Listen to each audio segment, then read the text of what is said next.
This is GKW. Welcome to another edition of Good Karma Wrestling. The band is back together. I'm Gabe Neitzel from ESPN Milwaukee, Brian Rowitz from ESPN West Palm, Jonathan Hood from ESPN Chicago. Also catch him every Sunday, a part of Wrestle Nation on Sirius XM, 9 a.m. to noon Eastern Time. All right, boys, we got a lot of things to dive into, and where we begin. So Seth Rollins, I don't think it's a work this time. I think he's actually legitimately injured because he was stripped of the WWE World Heavyweight Championship on Monday night on Raw. We knew that CM Punk was in line for a championship opportunity, so he was placed in a championship main event of Saturday night's main event coming up on November 1st. So we had to figure out who's going to be challenging Punk for the vacant WWE World Heavyweight Championship. And ensuing battle royal on Raw, Jey Uso is the winner. Punk, Jey, Saturday night's main event. Should CM Punk walk out of the Saturday night's main events with the World Heavyweight Championship? Yes, he should. Yes, he should. And the reason why is because he was going to be the heir apparent anyway, Brian, Gabe, to be the world champion. We just didn't know when. But now I think this is the right time. I think we've discovered, and I guess we're going to have to say that Brian was right about Jey Uso. That Jey Uso, whether he has a championship or not, is a supreme babyface that everyone loves. So whether he's a champion or not, he still is in the same spot. So I refute your Brian is right with this. What if heel Jey Uso is the champion? It still feels like babyface Jey Uso, though. He has a little bit of edge, but he's still getting the babyface cheers, which is a problem in this company. They never do a full 180. It's just a little bit because the music's the same, the outfits are the same. So that's the problem. Like if Jey turns heel, he has to change his music. Like learn the lesson from Seth Rollins. Like you cannot have everybody chanting, whoa, whoa, as he's coming out and then doing his catchphrases as he's cutting a promo. That's not heel-like behavior, and it ends up kind of being this tweener. But if you're going to turn Jey Uso heel, turn Jey Uso heel, right? Like the only time, and again, of all the things of the John Cena heel turn, of all the things that didn't work, I actually bought into, no, that's me. That's my song. Yeah. I'm singing on it. That's for me. I'm keeping that as my theme, which, okay, I can buy into that. Like everybody who's going to be yeeting as heel Jey Uso comes down, that's not going to feel the same because people are going to want to do the yeet and do all those things. So I think it's really interesting to me that they decided to completely punt on Braun Breaker. At least this time around, because they knew Seth needed surgery the previous Monday when the Vision turned on him and left him laying out, right? Like that was just the angle to get Seth off of television. He walked away with the World Heavyweight Championship. And while I enjoy Adam Pearce finally growing a pair and sticking up for himself and saying, hey, you can't be in this battle royal, it kind of feels weird that he walked out with the championship and now has nothing to do with the championship because he's going to be lingering. And is this just going to be a transitional championship for Punk or Jey? Or are they actually going to keep the Vision away from the championship? I guess that's what I have to figure out before I decide who's going to be champion, because it seems like Braun is really close to being ready to having one of those main titles. Yeah, I agree with that. Like that's the part that's confusing because I almost lean no on Punk because it feels like it's not a big enough event. Like him getting his first title run coming out of a main event that isn't going to be on NBC doesn't feel special enough. But if he's dropping it to Braun, all of a sudden it feels a little more special. But when would he drop it? Like Survivor Series is only a few weeks later. Does he hold it till the Rumble and then Braun wins it there? Because Braun beating Punk for the title is a moment. And that is a star-making moment for Braun. But how quick of a run is this Punk run going to be? Sounds like this would be a great WrestleMania moment. Yeah. But how do you keep that fresh for 6 months now? Like, what are those two doing, Braun and Bronson? So is that the goal for them to run roughshod of WWE, or just all three of those guys, Braun Breaker, and Heyman going after Punk? Is that the story we're telling? I don't know. Yeah. I don't know, but I can't imagine you keep them away from them. Like we've done Paul Heyman trying to manage mid-card talent before, and it doesn't work. Right. It just doesn't have a feel. Hey, don't be saying that about Curtis Axel. Don't you be saying that about Joe Hennig. Don't do that. What he's saying. Yeah. So we kind of have to have them near the main, and I don't know if they don't get involved in that match at Saturday night's main events, like I guess I'll be shocked. But then at the same time, then you're without a champion for so long because they get involved. There's a DQ. You're not going to crown a champion. Is it going to get triple? I just don't know. It feels like they're going to get involved, whether Heyman wants them to or not. It feels like Braun Breaker, in the very little that he said on Monday Night Raw, spoke volumes of how pissed off he is that he walked in with the championship and then he walked out with not even an opportunity to go after that championship. So it feels like he needs to insert himself, even if that goes against the wishes of the Oracle. Well, I haven't thought of it that way. Does that, so say we get a DQ, no one wins the title at Saturday night's main event. Survivor Series is Punk, Jay, and Braun. Braun wins the title there. Does that do it for you? No, yeah, you got to have a winner here. Wait, hold on a second now. It's the WWE. They don't care about wins and losses. I know they don't care. I know they don't care about DQ finishes because we get a whole bunch of that. But this is a moment here. This is for you have your battle royal, your old school battle royal. Mm-hmm. It comes down to Jey Uso against CM Punk. You have to have a winner here. Come on now, let's not do that. Let's not do that in a big stakes match.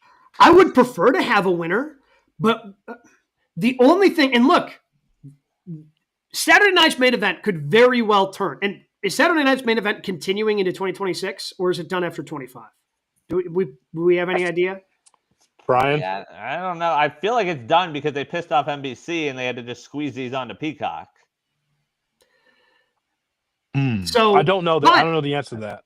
Yeah, I mean, but we thought they were going to be big, and they've kind of just felt more house showy. However, if you do have in the collection of Saturday night's main events, the last match ever for Goldberg, CM Punk becoming champion, and the last ever match for John Cena, that's more cachet than a lot of the PLEs for WWE have outside the pillar events. Like, I mean, if they actually do crown a champion, like Saturday night's main event suddenly starts climbing the ranks of things that are important you have to pay attention to. Yeah, and maybe that moves over to ESPN direct to consumer after this next year. Maybe. So, because that would cut the ties totally with NBC. No, because they still have SmackDown. Well, yes, that's because that's it's USA. all owned by that's all by NBC Universal or whatever, Comcast, whatever they're calling themselves. That's correct. No, you're right. That's all NBC Universal. I should know that. I sleep with someone that works there. so I should know that. And all right, you're gonna have to now. You got they got to apologize later. I got to roll over and just apologize to her. I'm sorry. Sorry. And by the way, she should know, and my wife should know that too. She should know whether or not Saturday Night's Main Event is still part of NBC. I'm sure it's high on their priority list. You talk about someone that's fit to be tied with a double header on NBC for the NBA. My God, I almost stayed at the Neitzels this week. Good Lord. Oh, we've got a spot for you. Don't worry, JHood. But it's just, I mean, I would prefer them have a champion, but at the same time, I don't know how you keep, like, even if you make, because I think if Braun, you make it far enough to the Rumble and Braun wins the Rumble, like that's a moment, sets up a main, but I don't, can we keep Braun away for the next 3 months from the championship to get him? Because that's the 31st of January. That's 3 months away of keeping Braun away from the championship just to get him into the Rumble. I think that's asking a whole heck of a lot. Well, what I would ask is, if it's not going to be Braun Breaker, then who else would be vying for the championship if Punk wins it? Like, is that the Usos going after him? Is that Jay wanting his revenge? And who else? Because we're talking about a thin roster here. Yeah. It's a big promotion, but it's a thin roster. Who is new, or who would be vying for the championship? We did an exercise like this last week. So I think Roman, whenever Roman comes back, could be on that short list. There you go. Whenever Gunther comes back is on that short list. after his match with Cena. Correct. Right. Okay. Rusev, can you push him up? No, he has problems with Dom. Okay. And by the way, mean- cold as ice, Rusev. Yes. Nobody cares. No. That's a shame. And we are, all three of us are a fan, Yep. but nobody cares. Nobody cares about Rusev, and it's sad. The guy can go, but if he was trying to be a babyface against Dom, if he was trying to be a heel against Dom, nobody cared on Monday. Oh, that is I rough. mean, at what point is Dom ready? Well, what if Punk is tied up with War Games, which who knows what they're doing with that right now? My guess is War Games is going to involve the Wyatts. The Wyatts? That feels like a letdown. The Wyatts versus the store brand bloodline. Like that feels like a letdown. Yeah. So let's talk about ice cold. Yeah. Store brand Costco bloodline. I mean, good shame. value bloodline. You know what? That's really a shame. I mean, What did you just do there? You called them generic that's what they brand are. bloodline. They're not the bloodline. Well, that's still good food too. Yes. So now that I'm looking at the schedule, Survivor Series War Games November 29th, December 13th, Saturday night's main event, which will be Cena's final match. There's no pay-per-view until the Rumble on January 31st. But to your point, though, you have to tell a story here. Right. You got to tell stories. It's not saying Punk's going to be wrestling every Raw or SmackDown anyway. So just like, but you still got to tell stories that ramp up to those events. I get it. So let's back up even further. Was Jay the right choice to win the Battle Royal? Well, did you see that Battle Royal? What a nonsense Battle Royal that was. Like 85 to 90% of the people in there, were never going to win. Uh-huh. You really want to put it actually was an expose on WWE by putting Tozawa in the mix. Really? There's no one else there. Freaking Tozawa. Yeah, you're in catering. Come on in. I mean, tell me, how many people in that Battle Royal do you really think could win? Think about it. 2. 4? Oh, 2. Jey Uso and LA Knight. Because LA Knight could job at main event and be fine. Apparently. Honestly, this would be the chance to make him the transitional champ. I found myself rooting for Jimmy. Oh. Because I thought that would just at least be interesting. Because the story they're telling about Jay going after that World Heavyweight Championship, but also trying to stay tight with his brother. How does Jay handle his brother getting that World Championship opportunity instead of him? I thought that could have been an interesting way to go. So I found myself, especially as it continued on, Jimmy's helping out Jay, but then Jay obviously, in the old WWE trope, eventually eliminates Jimmy from the Battle Royal. So obviously that pipe dream. And again, I didn't think that they would put the World Heavyweight Championship on Jimmy. I think you could have told an interesting story and then continued the Usos and whatever they're doing afterwards once you do put the championship on Punk. But I might have gone Jimmy and given him that opportunity at Saturday night's main event, even though everybody knows he's not. You could have had a couple of moments in there where you're like, wait, are they actually going to put this on Jimmy? Before Punk gives him the GTS 1, 2, 3. LA Knight could have won, then won the title because of the vision, and then dropped it right back to them a few weeks later, Survivor Series. And then he'd be able to say, hey, I won a world title. Yeah, I mean, you could have gone that way too, if it is indeed going to be a transitional championship. Because again, there's a lot of issues right now around that World Heavyweight Championship. Yes. And that's, looking at these participants, I'm looking at the order of elimination. Eliminated 6 after Rusev, Ivar. Right, not his tag team partner. Where is he? Where's the other guy? I think his tag team partner had previously planned vacation. I thought I saw that report somewhere. He was already, he was just off, and that's why he wasn't there. This company. My God. PTO in. I mean, that Battle Royal was so discount. I mean, WWE loves its sponsorships. It should have been sponsored by Aldi. Also, you knew it was coming. It wasn't like you couldn't fly people over from SmackDown. You knew Rollins was hurt. You knew this is the route you were going. But it was so weak. And I was just like, boy, is this the best that WWE can offer for the World Heavyweight Championship? I said, this is a 2-man race here. Yeah. I was so, I can't say I was disappointed, but it just kind of just showed you like who's in the back here for WWE, and it's not that wasn't good at all. It is rough. Man. I mean, thank goodness for TKO and their millions and billions of dollars, because this they're getting is mid. That's what they're getting right now. Mid wrestling. Don't Welcome worry. to mid wrestling. They're coming your way soon. February, Elimination Chamber in Chicago. Yes, I saw that. I guess I'm gonna have to cover, huh? Guess I got to be in there. You can be in one of the pods covering it. Live from pod number 3. Could you imagine? The Elimination Chamber. The spotlight comes on me. Huh? Oh God! And Orton says, "Come on." No. No. You know what, Randy? I'm good. I'm good. Just open that door. I'll quietly exit behind you. I'll close it back. No! We've got a lot more things to dive into on today's episode. We call it the 3 Count. The top 3 stories in the world of professional wrestling. What's number 1 this week, Brian? This past week in the world of AEW was Wrestle Dream in St. Louis, and the main event has, been met with some controversy. Mox versus Darby. Darby getting the win in the I Quit match. We saw some drowning attempts. We saw stabbings and fingernails and all that sort of fun stuff. Did you have an issue with Darby versus Mox? I did not. I mean, it was on. This felt like it went long, even for an AEW pay-per-view. And I don't know if that was purposeful, because they wanted to make sure that this was going to be on late. You have 2 psychopaths in an I Quit match. What were we expecting to happen?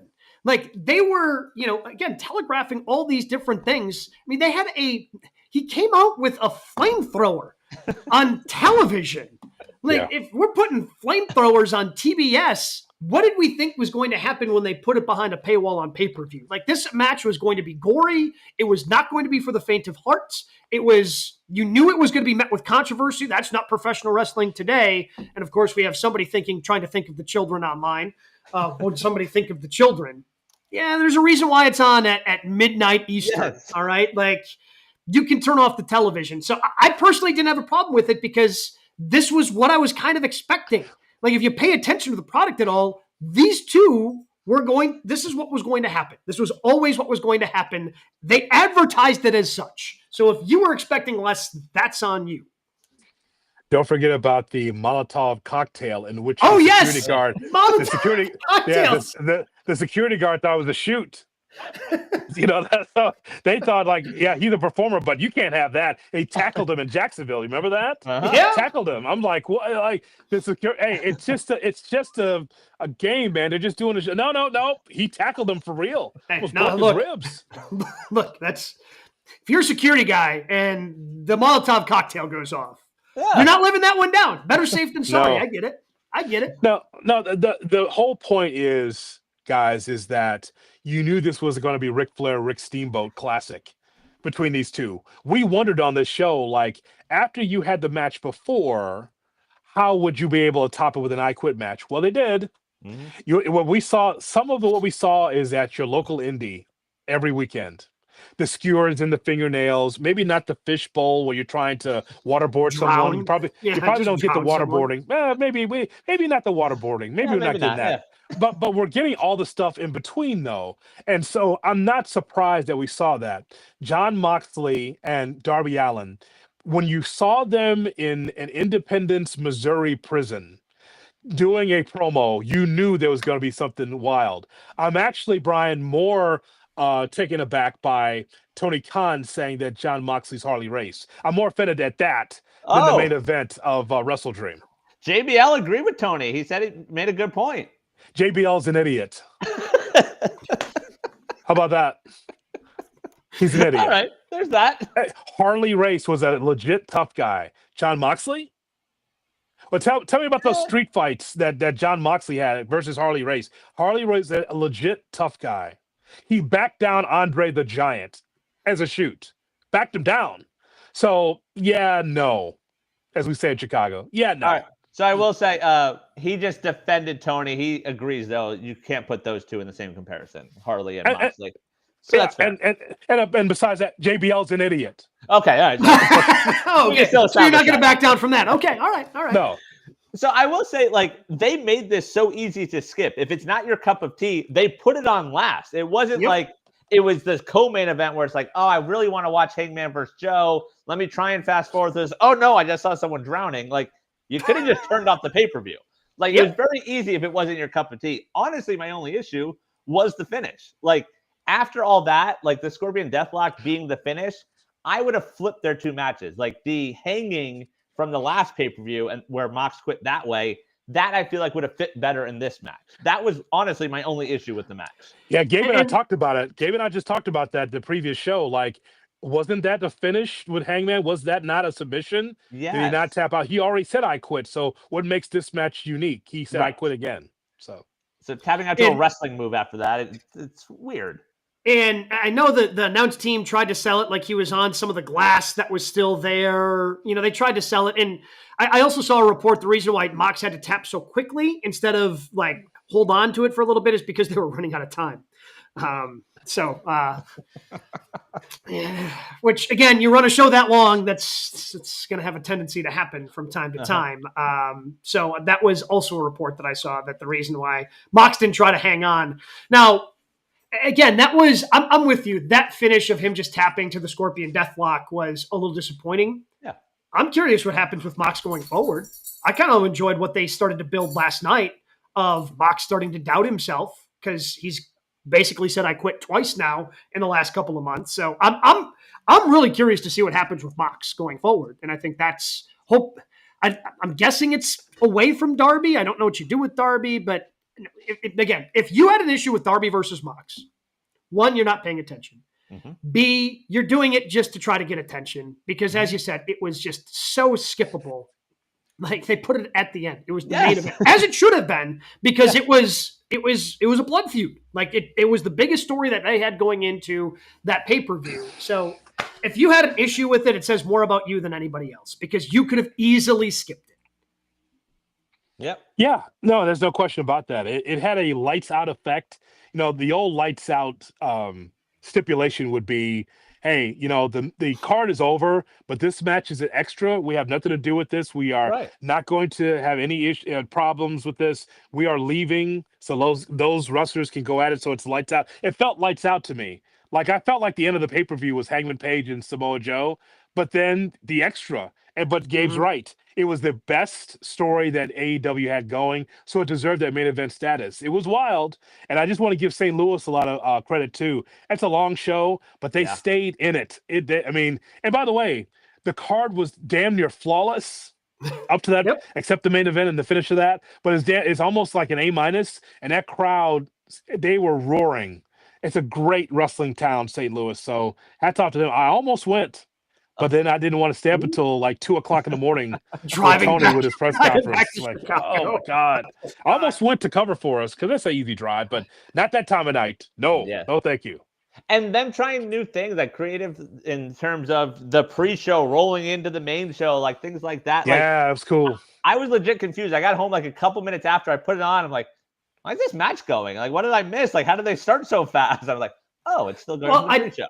I happened to, like, I started watching I had nothing going on Saturday. So it's just like, I forgot they were doing the live thing on TNT. Oh, I'll just flip over, see what's going on. And then that match bleeds over. I'm like, well, I guess I got to fire up HBO Max now so I can see the rest of this match. And like, again, some people had a problem with that too. Like, how? Again, if these are the things you are complaining about, you don't actually like professional wrestling. You're part of this like WWE, AEW online fan war that I'm still not even convinced is actually real. Like, it was just cool that these guys, because they talked about it, like going in like, I don't know how we're gonna fit this match in. These guys hate each other, and like it was a fun way to start the pay-per-view, I thought. Brian, you had to look this up. Raj Giri follows us. Yep. And he aggregates a lot of our stuff, and I like Raj. I just disagree with him where he said, and I know what Gabe's talking about. Yep. Because Raj was just like, can't they time their show better than this? And I'm like, no, Raj, That's the reason why they did it, because it was so unique. It was from the pre-show. The pyro's going off. The show actually starts, and they're still fighting while the pyro's going on. It was cool. It was different. Yeah. No, I mean, and someone like Raj should know better. He should know better. Like gigantic pop, I think it's a podcast. I think. Yeah, I mean, you're being purposefully obtuse. Yep. To try to make a point. They should time the show better. When I spend $50 on a pay-per-view, I like a great opening to get me hyped for the show, and then the entrances, and then the first match. That's just me, I guess. Why can't it be different once? It's like, why does it have to follow that formula? I liked it with the lights out and the pyro in the back, and they're fighting each other. I'm like, what is going on? Like, it's wild, right? It's like, also part of that pre-show, just want to point out, because we're talking about Mox, is the greatest promo that Renee Paquette's ever cut. Yeah. And I don't know if it's going to be a story, but for those that missed it, then they should have isolated the camera on her, but it was just a 4-shot. But she's just like, I'm a mom, and, I have a daughter, and she's really mad at Mox and doesn't know exactly what to do. But it was a really good, solid 2-minute promo to make me think that Renee will have something to do with this story with Mox, because that's real life. So I just thought that was very good, too. That sounds like someone that's very upset about the amount of forks she has lost over the last few years. That's what I'm hearing. That's fair. John, where's the fork? Like, how do we have one fork? Yeah. Like, no. He's not Harley Race. Okay. Now you can go to the next cut. All right. Number 2. We found out last night the brackets for the AEW Women's Tag Team titles. It'll be Queen Aminata and Jamie Hayter versus Sky Blue and Julia Hart. Willow and Harley take on Athena and Mercedes Moné. Windsor and Riho take on Toni Storm and Mina. And Megan Bayne and Penelope Ford take on TJ. Who should win the first ever AEW Women's Tag Team titles? Some really interesting opening round matchups. Willow and Harley versus Moné and Athena I feel could be a final. Because outside of those two, I would say Toni and Mina have the best opportunity. I think Moné and Athena would be really interesting, just because it adds to the collection of Mercedes. Athena's a forever champion, and it seems like AEW likes going with kind of that heel as their first ever champion for a lot of these different things. I think back to Chris Jericho, and how, he was the first ever, AEW World Heavyweight Champion. And it's just easier to kind of tell a story of one of these babyface teams than trying to chase the heel team. But it kind of feels like it's going to be Toni and Mina. Just they're on the other side of the bracket away from that. It seems like that's the easiest way to go and try to give the World Women's Tag Team Championships credibility, is to give it to one of your biggest stars off the bat, and that's Toni Storm.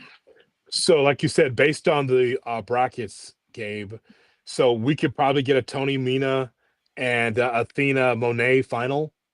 Is that how it looks? Yep. That would be my guess, which makes me sad for Willow and Harley. Yeah, I mean, someone's got to take Harley's got to take the pinfall. Someone's got to take it. Yeah. Like at some point. But I agree. I'd like to have Harley in more serious scenarios, at least from a wrestling standpoint. But the promos never change. But I like for her to get some wins. All good there.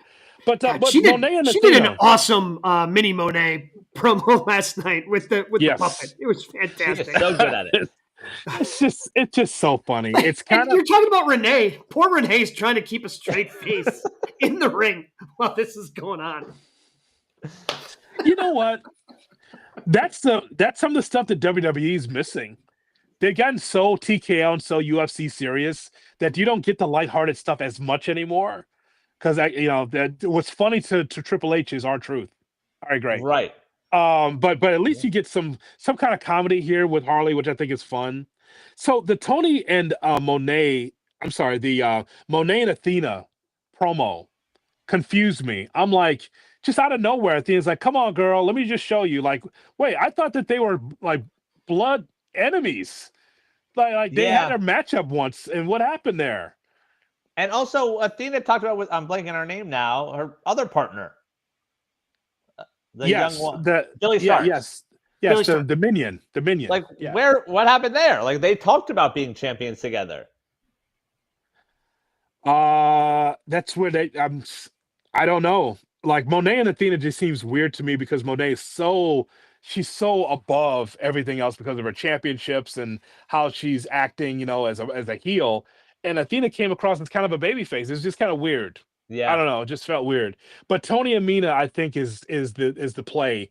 Tony was completely spaced out in St. Louis when she lost again to Statlander. She was in like a whole different planet and just kind of. And then Mina showing her sexiness, and of course that feeling that they are together Right. for whatever reason. Speaking of Scissor Me Daddy, I just think that was very strange. Right? They're trying to make you believe that they're lovers. That's what they're trying to do. AEW.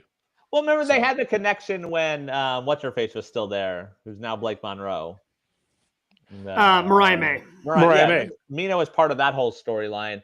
I really think that the Willow and Harley part is interesting to me because I feel like it'd be nice to almost reward them for like everything they've done for the company, but bracket wise, it doesn't make sense. Like Tony and Mina versus Willow and Harley at the end, that's just confusing with two over baby faces. Mm-hmm.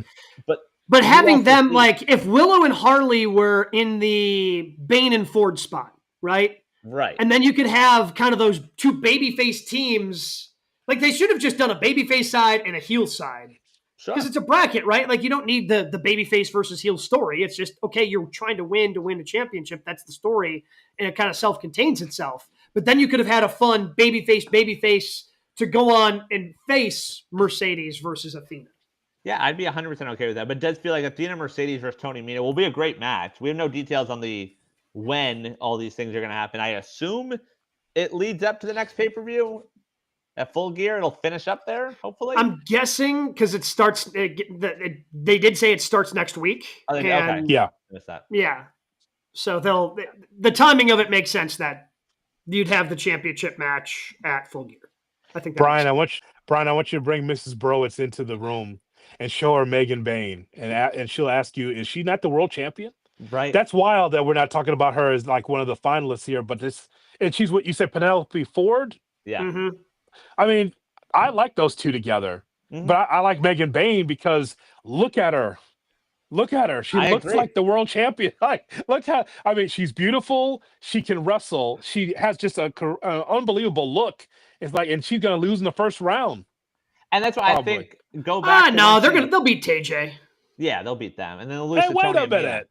Well, I mean, I like a TJ. I think there's pretty good. You just love everyone can win, Hood. Yeah. A double count out. Okay. That's what'll happen. Like the only one, and I don't even know if Hood dislikes this team, but he'll just agree that Amanada and Hayter are not winning. I don't think Queen Amanada is allowed to win on our televisions. But I'd be okay with them winning. I feel like the one team that can't is Windsor and Riho. Are you okay if they don't win? Oh, they're part of that too? Windsor and Rio? Yes, they're Tony and Mina in the first round. Tony and Mina in the first round. Yeah, I don't want them on my TV. I don't want Rio anywhere on my TV. No, you are correct, Gabe. Unfortunately, Queen Amanada, who should be probably should be part of the Hurt Syndicate. Probably should. That would probably help her. But I guess what this tells us, and there's women that's not even on this list, by the way, that's in this tournament. Boy, how deep that roster is. They've got the best women wrestling roster in the world. It's amazing. Yeah. Jeez. Well, again, we've been talking about this for a while. Athena is hidden from our televisions on a pretty regular basis. Yes. And then the other insane part is, as this is going on, we're also a few weeks away from Women's War Games. Right. Yeah. Who's in that? Blood and Guts, yeah. Yeah, in Greensboro. Yeah, like who's in that? So that's going to happen while this is happening, and this is all going on. And is that literally just going to be a television episode with 2 Blood and Guts matches? Yes. But we always disagree. I'm sorry, we always agree together. Like, why is War Games not a pay-per-view? Yeah. It's weird. I don't want commercial interruptions in my War Games. No, I don't want picture-in-picture. I don't want Shivani yelling at me that I can continue to follow it in picture-in-picture. You think it's 2, or do we just get 1? Is it just the women's one? Or just the men's one, right? Or no? Well, they announced the women's one already. They made a big deal about that. You don't need 2 on TV. You But, don't. but somehow, some way, it's Tony Khan, man. And there isn't that obvious men's story like Death Riders versus X. Like we've done that a bunch of times. Like, I don't think we need the men's one. But you saw how it was revealed. Maybe FTR and the Young Bucks will do more than just what we're going to see here. Maybe it's going to be more of those guys together in the War Games. I don't think we need that though, because it's only a few weeks away. It's November 12th. Yes. Are you going? I didn't plan on it. I think you should go. Okay. I think you should go. Someone's got to cover these events. You can't cover anything at Dynamite. You're the same access as everyone else. Well, listen, Gabe and I've got the Midwest. You got to start take care of the Eastern Seaboard. Go ahead, going up there, up and down the Eastern Seaboard. Yes, we got the Midwest. Okay. At least think about it the way JHood thought about going to Wrestle Dream. Almost did. It's like that's an easy drive, but then I realized it's AEW. It's going to be 6 hours. Yeah, 6-hour card. Yeah. Driving back in the middle. It's not going to be a quick 3-hour thing. No. Oh my God. So no, but I guess the bottom line is that we're just impressed by the litany of women that there are in AEW, quality women that all could vie for the world championship or whatever championship.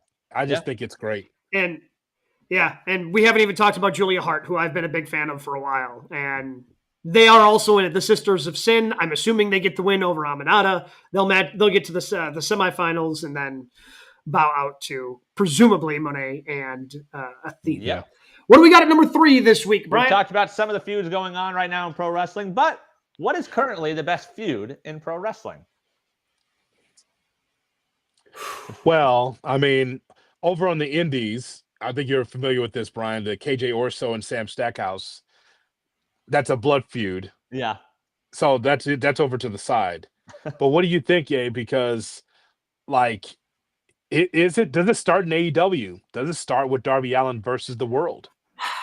I mean, maybe because it seems like everybody's in a transition phase right now, because we just got out of Wrestle Dream and they didn't really set up a ton of future stories or potential matchups on Dynamite last night. But Darby versus the Death Riders, Darby versus Mox has kind of been the biggest one.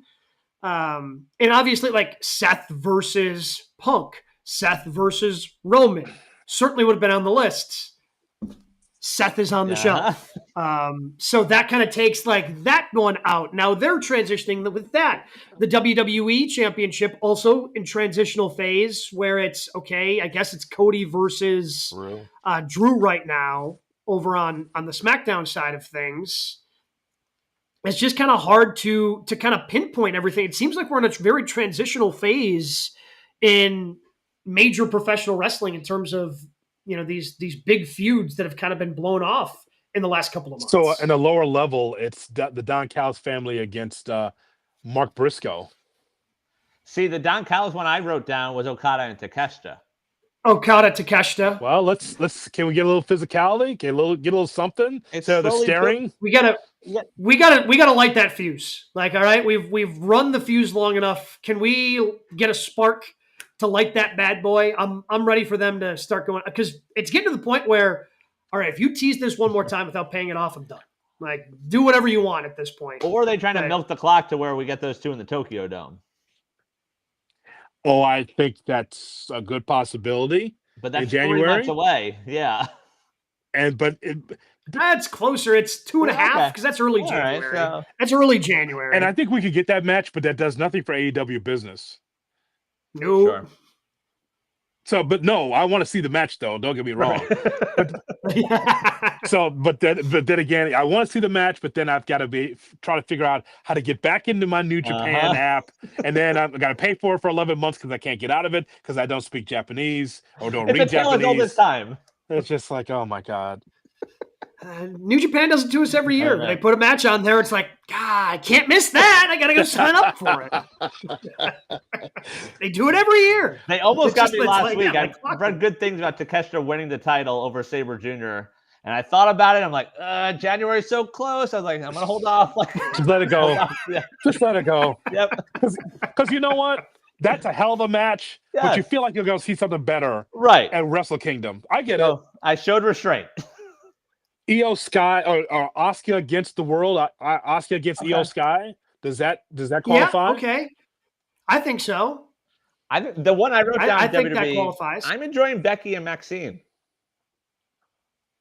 Like it's not like top level, but I'm enjoying it to where Maxine's getting to not be a star, but it's an elevation. Not like it's God something damn it. different. It's a new star Maxine- they're trying to make. You're better than that.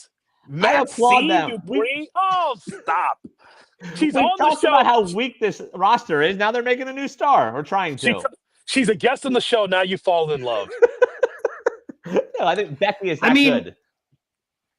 She has had her best 2 matches we've ever seen. Yes. The last 2 times she's been in the ring. I can't believe I threw that water bottle, but we're moving anyway, so I guess it doesn't matter. Put a dent in this. It's okay. Sorry, Craig. Unbelievable. It's all right. I'll go to ChatGPT and figure out an apology. I'm trying to think because I mean we just had a tag team change in WWE, but it's not like that was a big feud, No. right? Like Right. AJ just found a random partner to go over Judgment Day. I mean, you talk about long fuses. The Judgment Day breakup's been going on for 3.5 years at this point. Judgment Day, yeah. Like, when are they pulling the trigger on that one? So I think the answer is anything that Darby Allin's involved in. Because Yeah. you know why? Because I think we talked about this before, Gabe, last week. Darby Allin feels more like the world champion than Hangman Page does. Meaning that he's been featured more. People care more. Like I think so. This is not a shot at Hangman Page. It's just about the booking. Like, it's cool that the Ops out of nowhere, and I thought that this was going to be a clean match. Samoa Joe against Hangman Page, handshake, goodbye, right? Nah, Samoa Joe wants some more, right? And so now it's the Ops against Hangman Page. But Darby Allin, because of his interviews that are so real, who says, by the way, I don't know if we got to get this out of wrestling, but because this was not a thing even when we started this show, this whole thing of I'm good with dying. I'll die in the ring. I'm going to kill you. I'm going to die. So you're just not worried about kids at all, right? Yeah. You're talking about this like it's a movie now, like it's rated R. I'll die for AEW. No, you won't. You better not. Don't you die for that company. I mean, just that guy, I feel like, is the only one where it's believable, is Darby specifically.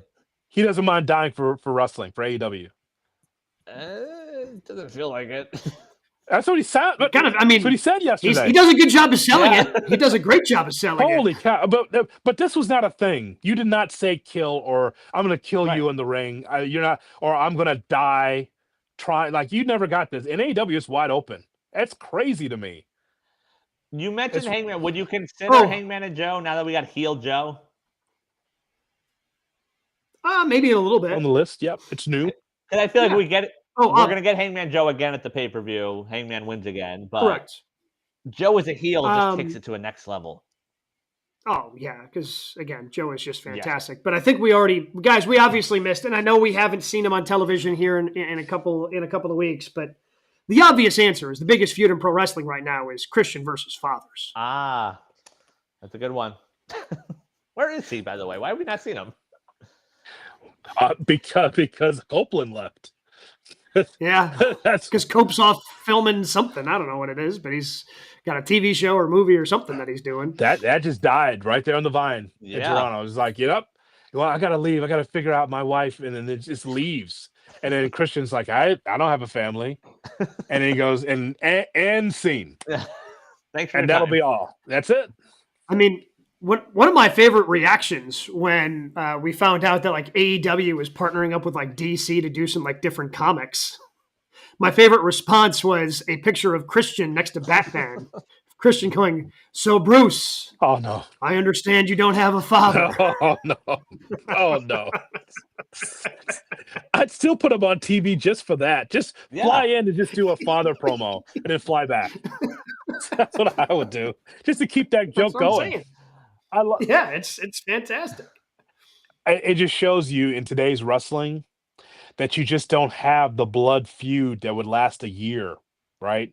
There's no Freebirds Von Erichs. There's no JYD, Michael Hayes. There's no Ted DiBiase. Like, it's not that anymore. Hogan against somebody. I mean, the only thing we've had close to that, or I guess two things kind of close, would be Cody versus Roman in the Bloodline, Cody versus Bloodline. But even that cooled off before they heated it back up for round 2. And then Swerve versus Hangman. Right. Yeah, but we just don't have those things right now. These are what we're talking about is relatively new, especially since Darby came back. Darby's the one that's fighting to be on top, trying to fight from underneath, and will take all those bumps, which is insane to me, taking all those bumps just to say I'm the heart and soul of AEW, more so than Hangman Page, more so than Will Ospreay, more so than anybody else. I'm the guy. That's a hell of a thing. And by the way, there's nothing wrong with having more than one babyface that matters. I'm just saying that I think that's very interesting that Darby's booked as like tippy top. I'm the guy. I represent the banner. I said this last week, so I'm curious your thoughts, Brian, because when we talked about this last week getting ready for Wrestle Dream, it feels like they're just kind of going forward with obviously subtle tweaks with what is pretty clear their original plan for Darby was, right? Like, it's pretty obvious at this point that Darby was supposed to be the one that took the championship off of Mox, but they're just still kind of going forward with that blood feud and all of that anyway. Yeah, it feels like almost, because we've talked about the world title right now with Hangman. I think part of the issue with the booking is we're just waiting for MJF to become champion, where he's off right now filming something. He'll be back. I could see a world where next summer it is Darby beating MJF for the title. Like, MJF takes it from Hangman early in the year, and then he drops it to Darby at All In, All Out. Like, I don't even know what they consider their Mania at this point. Like, it feels like it switches, but like, that could be a path we're on right now. Their Mania is All Out, isn't it?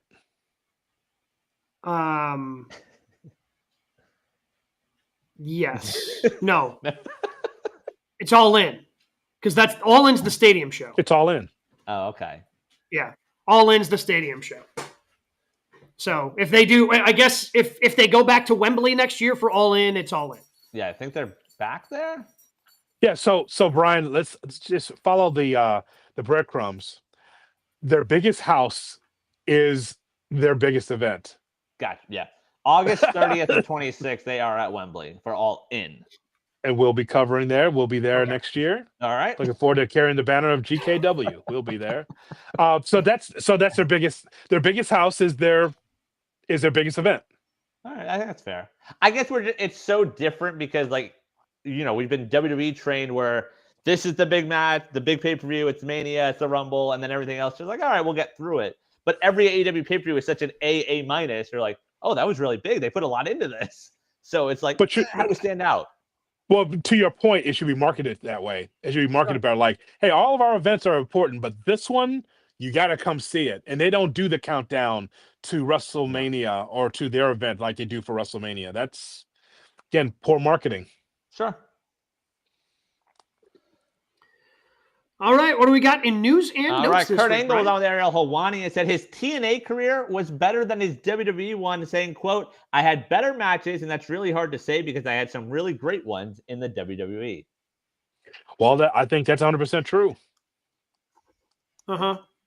I think we talked about that around the time, a different time that Kurt was relevant. I don't know if it was Hall of Fame. I don't know if it was retirement. I can't remember the timing where, Kurt's more of a TNA guy than he was a WWE guy.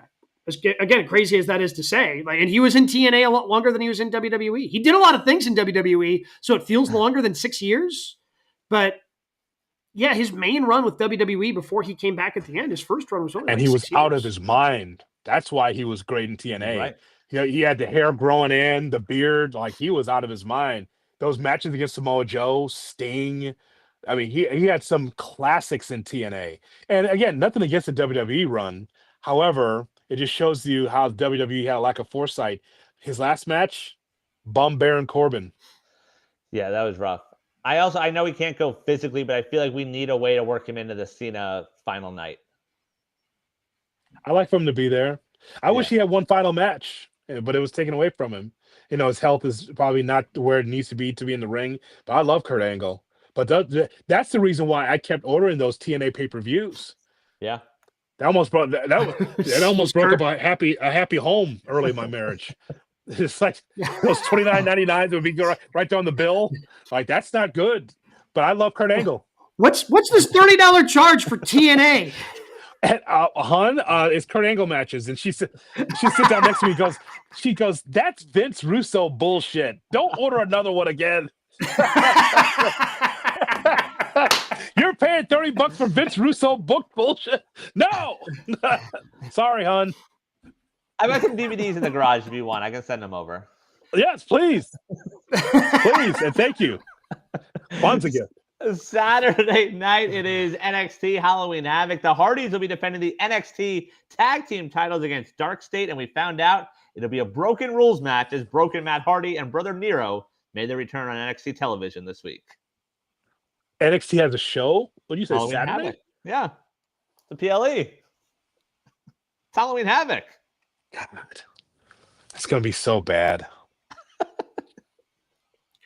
I feel the first time they did the broken thing in TNA, it wasn't for everybody, but it was different. It was unique. It stood out because of that. They shepherded in the ability, and honestly, without that, they probably WWE. I don't know if they have the cinematic matches, and I don't know if we have the memorable Undertaker versus AJ Styles match. And I think that all starts with the Broken Universe.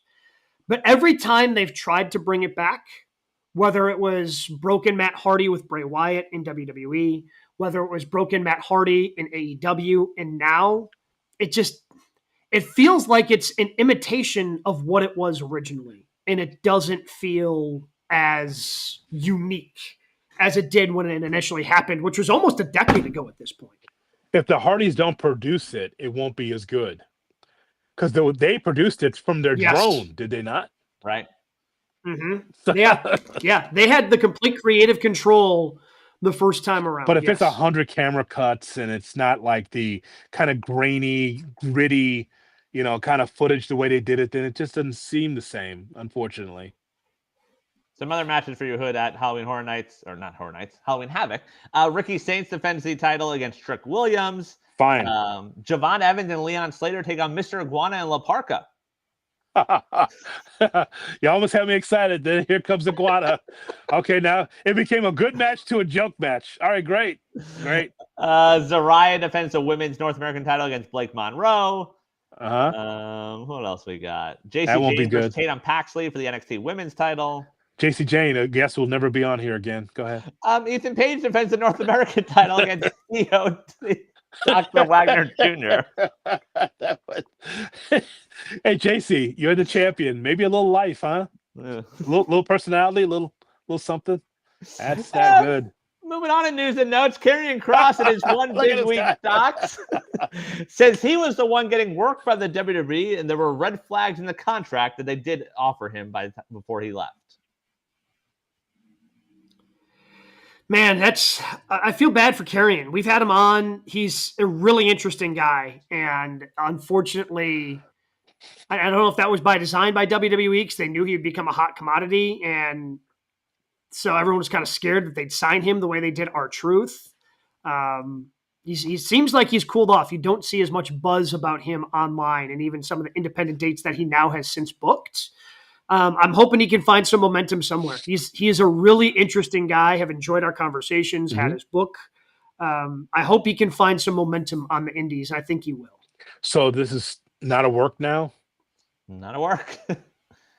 Because the whole way I'm writing it is Triple H saying, go out in the indies, make a name for yourself. You're still contracted by WWE, but you're going to make a surprise comeback at the Rumble or someplace like that, and then you'll do the McIntyre Cody thing where you made your name, people love you, and now you're back, and we're going to put you in a good spot.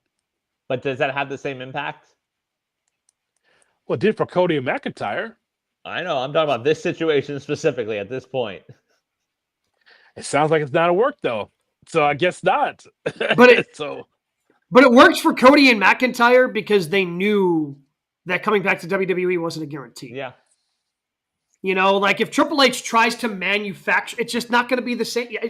I don't think you can recreate that and go, hey, this is a blueprint. I don't know if that's a blueprint. I saw a random fan theory on Twitter. If he randomly comes back and he's the leader of the Vision and he replaces Rollins and it was his plan all along, does that get you excited? That's quite the twist. I'll tell you that. That's quite the twist. You'd have to boot Heyman out though, Heyman. because I don't see him and Heyman coexisting. Get out, Heyman. So now it's an evil group. Now because it's Cross. Yeah. Unless he's the Cross that we saw at the end of WWE, where he's just wild and saying stuff. He wasn't wild then. If you remember that whole thing after WrestleMania, he was just himself. He was just like, he was more Killer Cross, just like, you know what, this is bullshit. You know, I don't know. Did you replace Heyman with Ellering to really make it feel like at home? All right, move on. Move on. You didn't have to do that. It's such a low blow. Anyone remember the name of that group? The AOP with Ellering equaled. I don't have the answer for you. So. Damn it! That's it for news and notes. Now you're gonna make me look it up. God bless America. What was that called? The new segment here on GKW. What was that called? That's the new segment. What was that called? AOP and Ellering with Karrion Kross was the. It was a group. They were ladies and gentlemen, the group. Woo.